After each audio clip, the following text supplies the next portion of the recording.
MCQ practice series. चलते हैं हम लोग अपनी अगली सीरीज की तरफ और देखते हैं पहला क्वेश्चन क्या दिया गया है हमें। कहा गया एक निश्चित धनराशि पर 3 वर्ष के लिए 10% वार्षिक ब्याज की दर से चक्रवृद्धि ब्याज 1324 रुपए है। समान राशि, समान दर और समान समय का साधारण ब्याज ज्ञात कीजिए। एक बात समझिए, आपसे पूछा गया समान दर, समान समय और साधारण ब्याज, और राशि भी हमको कर दी गई समान। तो बेसिक बात केवल और केवल इतनी है कि अगर हमें किसी भी तरह से इसका प्रिंसिपल पता चल जाए, समान राशि, तो इजीली हम लोग साधारण ब्याज निकाल सकते हैं, क्योंकि चक्रवृद्धि ब्याज दिया गया है, वर्ष आपको दिए ही गए हैं, दर आपको दी ही गई है। अच्छा, यहीं से थोड़ा सा ध्यान दीजिए। 10%, 10% का मीनिंग होता क्या है? हम जानते हैं 10% मतलब 1/10, 100 में से 10 हिस्से, 10/100 का मतलब 1/10। तो अगर देखा जाए कि 10% से अगर इंटरेस्ट चल रहा है, दैट मीन्स कि अगर कोई धनराशि 10 रुपए है तो उस पर ब्याज 1 रुपए का मिल रहा है। अगर कोई धनराशि 10 रुपए है तो उस पर ब्याज कितने का है? 1 का। तो अगर हम देखें धनराशि 10 है तो ब्याज के समय वो राशि कितनी हो जाएगी? यानी अगर प्रिंसिपल 10 है तो अमाउंट कितना बन जाएगा? 11। 10 और 11, कितनी साल की बात की गई? 3 साल की। 10 11 10 11, देख लेते हैं प्रिंसिपल हमारा कितना हो गया। 10 इंटू 10 इंटू 10 1000। 11 11 11, तो हम जानते हैं 11 का क्यूब कितना होता है? 1331। और नहीं भी क्यूब आता है तो गुणा कर लो। अगर क्यूब नहीं आता है तो गुणा कर लो, और आता है तो फिर तो वेल एंड गुड है ही। अब कंडीशन क्या दी गई? चक्रवृद्धि ब्याज 1324 है। ब्याज कितना आपको दिख रहा है? 331 का है कितना? 1324 का। एक की वैल्यू यहां से निकाल सकते थे, तो ध्यान दीजिए हमें सीधा सीधा दिखाई दे रहा है। कितनी बार जाता हुआ? 4 बार। 4 एकम 4, 4 तिया 12, और 4 तिया 12 और 1 13। एक की वैल्यू जब 4 है तो 100 की वैल्यू, सॉरी 1000 की वैल्यू 4000 हो जाएगी। अब कुछ बचा ही नहीं। प्रिंसिपल आपको पता है, रेट आपको पता है, ईयर आपको पता है। 10% की बात हो रही है, चूंकि सिंपल इंटरेस्ट है तो कोई दिक्कत ही नहीं। 3 साल का मतलब हो गया सीधे सीधे 30% निकाल दो 4000 का। तो हमारा सिंपल इंटरेस्ट कितना बन जाएगा? 4000 का 30% डायरेक्ट कैलकुलेट कर दो। 4 तिया 12, सी वाला ऑप्शन हमारा आंसर हो जाएगा। तो कोई भी ऐसा काम नहीं था उसमें करने के लिए जिसके लिए बहुत ज्यादा सोचना पड़े। सीधा सीधा देखिए, 10% है, 3 साल की बात की गई, निकाल दीजिए 30%, वही हमारा आंसर बन जाएगा। देखते हैं नेक्स्ट कंडीशन क्या दी गई। कहा गया था income of A company increases 30% per year if it's income is 709800 in the year 2018, then the income in 2016 was। आपसे पूछा ये गया 2016 में इनकम कितनी थी। अब जब बात 2016 की गई और 2018 की आपको दी गई कितनी? 70,98,000। तो एक बात समझिए, रेट बढ़ रही है आपकी, जो बढ़ने की रेट दी गई वो दी गई 30%। 2016 में अगर, या तो कंडीशन एक तो यही है सीधी सीधी कि 70,98,000 का पहले तो आप 30% बढ़ के आई थी, तो 130 की वैल्यू मान के 2017 की निकालें, फिर 130 की वैल्यू 16 के हिसाब से 17 की 130 बनेगी, फिर निकालें, तब जाके या तो बैक कैलकुलेशन करें यह बेहतर है कि आप थोड़ी सी कैलकुलेशन पहले खुद ही कर लें और लास्ट में जाके अपना आंसर कैलकुलेट कर दें। कैसे? 30% का इंक्रीमेंट हुआ 2016 की बात ये है, ये कितना हो जाएगा 130। फिर 30% की वृद्धि हुई, ये 2017 की बात हो गई। अब एक बार फिर से हमें 30% की वृद्धि करवानी है, तो फिर से 30% की वृद्धि करवा दीजिए, तो 13 169 यही बन जाएगा। और नहीं 169 नहीं स्क्वायर याद है तो फिर वही कंडीशन, 130 का 30% निकालो और जोड़ दो, तो 13 दिया 39, 39 इसमें जोड़ दो।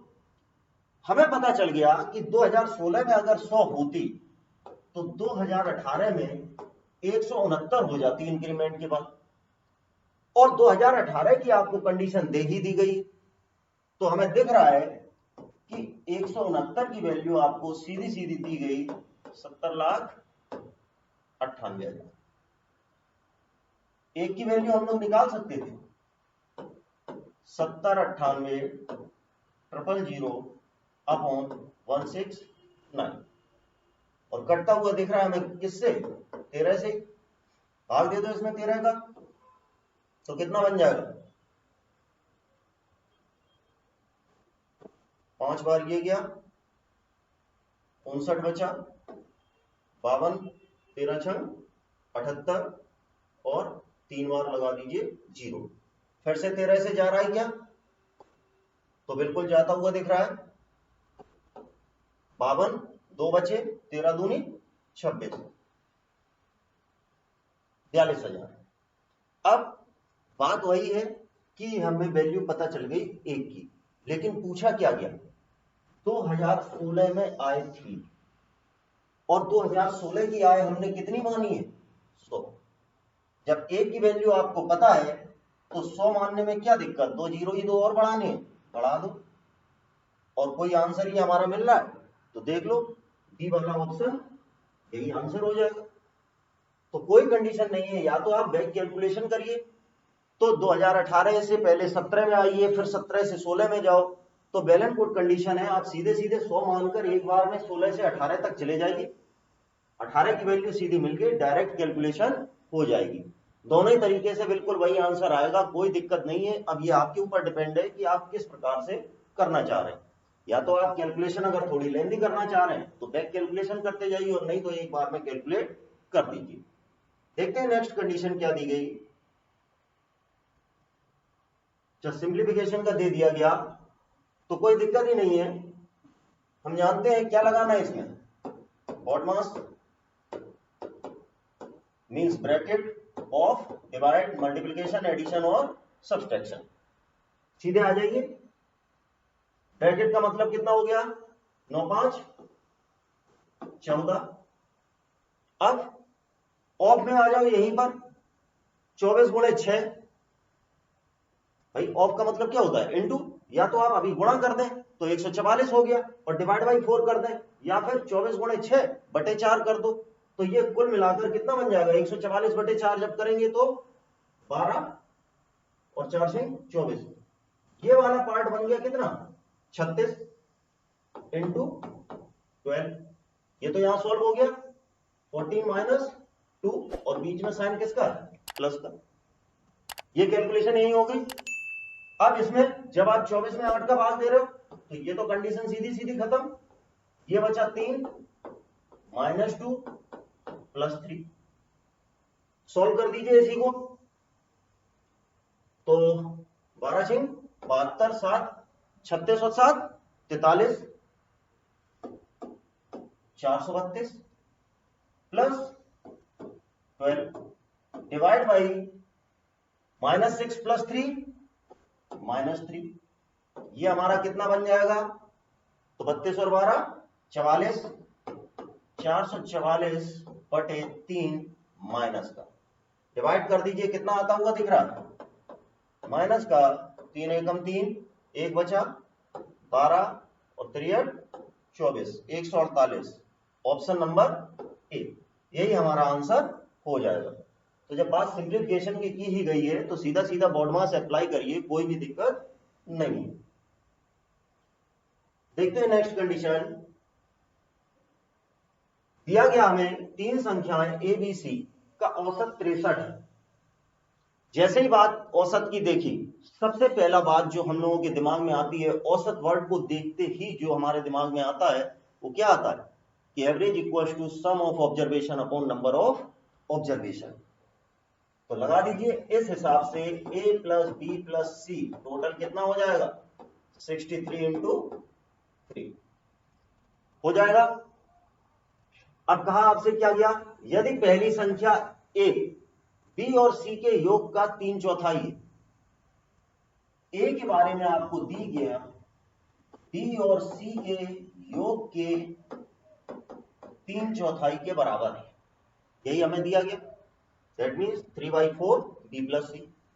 यहां से हम लोग ए रेशियो बी प्लस सी निकाल सकते हैं, 3:4।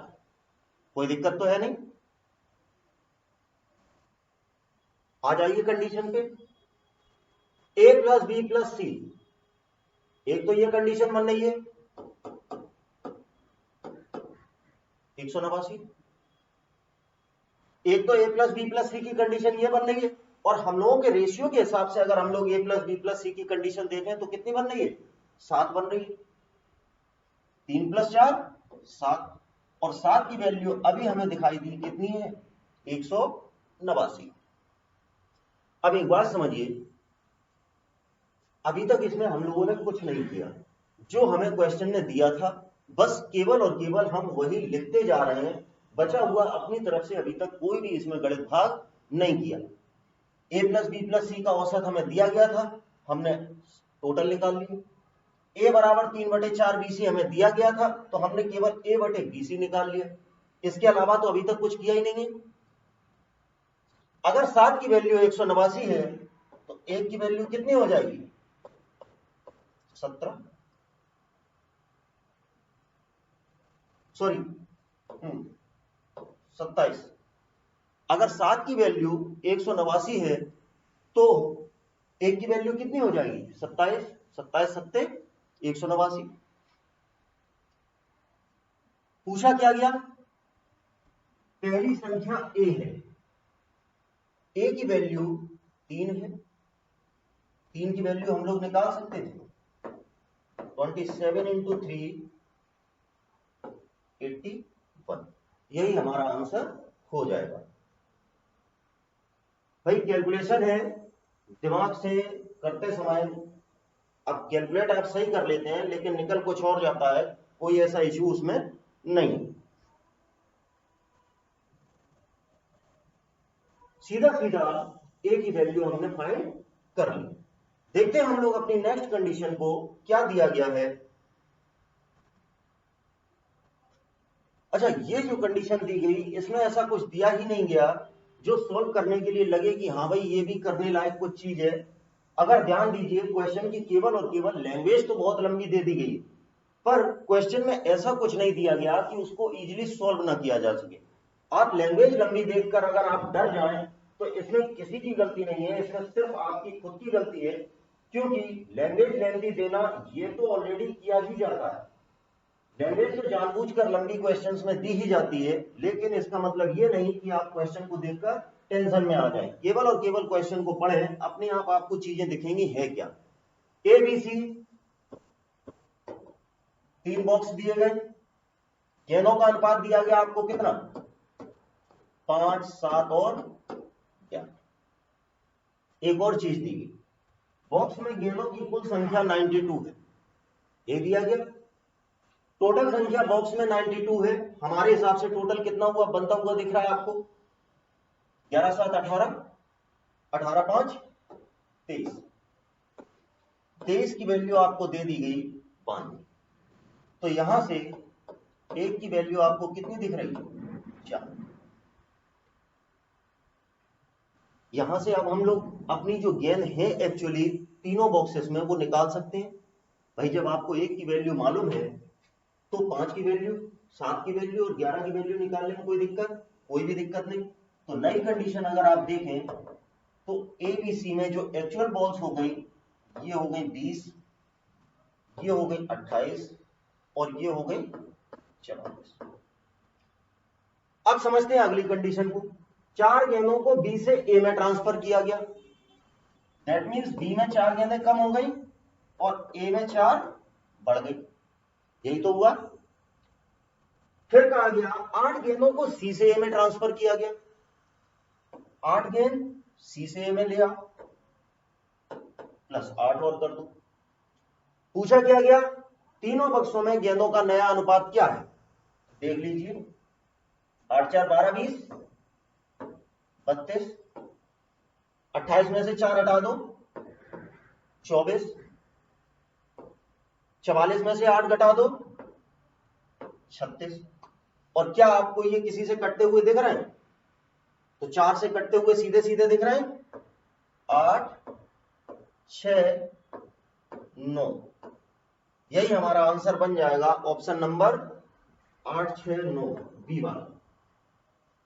तो केवल और केवल जो कंडीशन आपको दी गई आपने उसको फॉलो किया है और उसके अलावा कुछ भी फॉलो नहीं किया, सीधा सीधा हमें ले लिया कि यहां पे 8 ये बढ़ी जो C से आई थी और B से 4 आई थी वो बढ़ गई।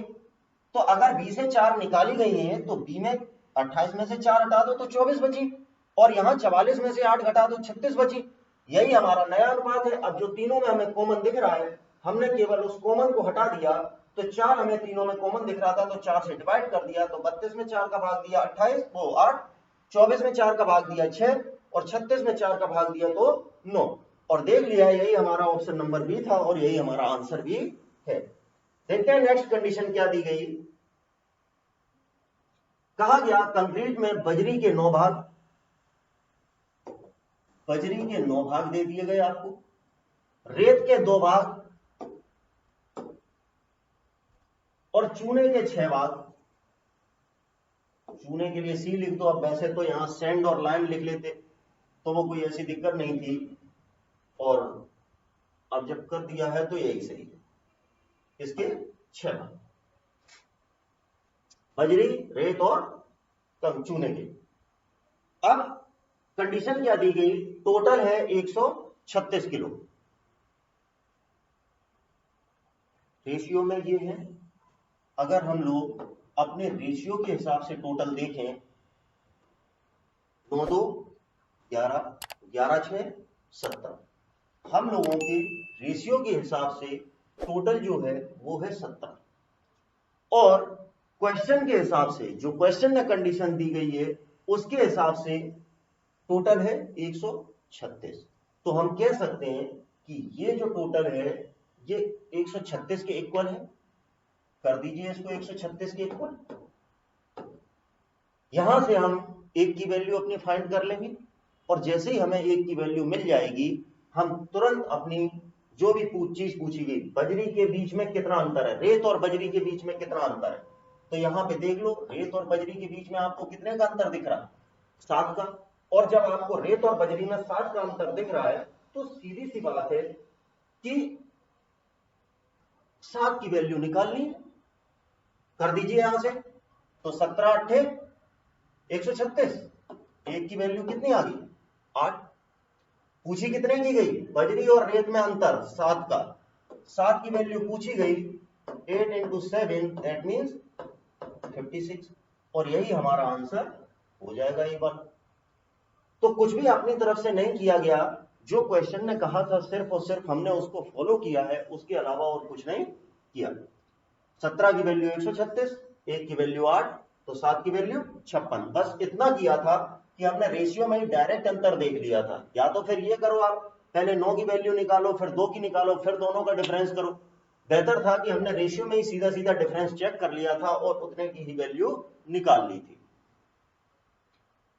देखते हैं नेक्स्ट कंडीशन क्या दी गई।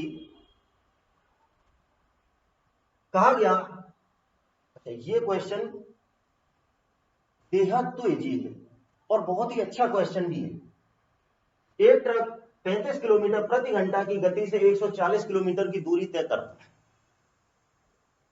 वह अगले 20 किलोमीटर को 30 मिनट में और अंतिम 30 किलोमीटर को 60 किलोमीटर प्रति घंटा की गति से कवर करता है।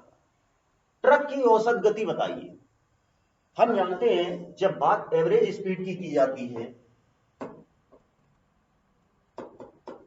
तो यदि तो समान दूरियों के बीच बात की जाती है, जैसे घर से ऑफिस गए, ऑफिस से घर आए, ऐसी कंडीशन में तो हम लोग 2s1 अपॉन s1 लगा देते हैं, s1 प्लस s2 लगा देते हैं। लेकिन जब भी बात ऐसी की जाती है कि आपको अलग अलग मैटर दिए जाएं, डिस्टेंस अलग अलग दे दी जाए, अलग अलग स्पीड दे दी जाए, तो ऐसी कंडीशन में जो स्पीड एवरेज होती है वो सीधी सीधी total distance upon total time हो जाती है। टोटल टाइम, डिस्टेंस हमें सारी दी गई है और टाइम निकालने के लिए हमें कोई ना कोई वैल्यूज दे दी गई है। अगर आप देखें 140 किलोमीटर जाता है 35 की स्पीड से, तो कितना टाइम लग जाएगा उसको? 4 घंटे। फिर हमें दिया गया 20 किलोमीटर 30 मिनट में। 30 मिनट का मतलब जो 20 किलोमीटर की दूरी है वो 30 मिनट का मतलब हो गया आधे घंटे में। Last 30 kilometre at the speed of 60 kilometre per hour, तो सीधा सीधा दिख गया कि लास्ट के 30 किलोमीटर है वो भी आधा घंटे में। क्यों? क्योंकि जब 1 घंटे में 60 चलेगा तो 30 चलने में कितना टाइम लगेगा? आधा घंटा। टोटल टाइम देख लीजिए, 4 आधा और आधा 1, तो 4 और 1 5। टोटल डिस्टेंस देख लीजिए 140, 160, 190। निकाल दीजिए स्पीड एवरेज कितना हो गया? 190 डिवाइड बाई 5, और यही हमारा आंसर हो जाएगा। तो देख रहा है 5 दिया 15, 5 अट्ठे 40, 38 kilometre per hour. That means D1 हमारा डी वाला आंसर हो जाएगा। तो जब भी बात आपको अलग अलग स्पीड दे दी जाती है, डिस्टेंस अलग दे दी गई, टाइम निकाल सकते हैं उनसे, और एवरेज स्पीड के लिए सीधा सीधा फॉर्मूला हम लोगों को अप्लाई कर देना है, total distance upon total time. और बस ये आपके सामने पूरी कंडीशन है। तो इसमें ऐसा कुछ भी नहीं था कैलकुलेशन करने के लिए जो इजीली ना की जा सके, बस थोड़ी सी लॉजिकल बात लगाई गई थी और कुछ भी नहीं था। देखते हैं नेक्स्ट कंडीशन। इस लेक्चर में इतना ही, मिलते हैं नेक्स्ट लेक्चर में। Thank you friends.